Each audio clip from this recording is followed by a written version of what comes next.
Welcome to our channel. Today we how to install RAID using mdadm on a VPS for redundancy, full guide step by step clearly.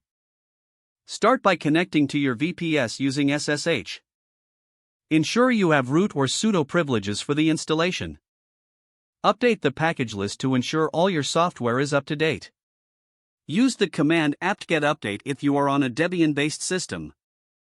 For Red Hat-based systems, use yum update. Install the mdadm package using apt-get install mdadm for Debian-based systems. For Red Hat-based systems, use yum install mdadm. Once the installation is complete, check the mdadm version to confirm it's installed correctly. Create the RAID array using the mdadm command. Determine which disks you want to include in the RAID array. You can check available disks using the command lsblk. Decide on the RAID level you want to implement. For example, RAID 1 provides redundancy by mirroring data. Run the mdadm command to create the RAID array. The command will look like mdadm create verbose /dev/md0 level equals 1 RAID devices equals 2 /dev/sdb/dev/sdc. Replace /dev/sdb and /dev/sdc with your actual disk identifiers. Monitor the progress of the RAID array creation using cat/proc/mstat. Once the array is created, format it with a file system of your choice.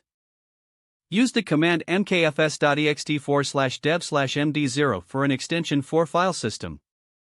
Mount the new RAID array to a directory for access. Create a mount point using dir/mn to /raid.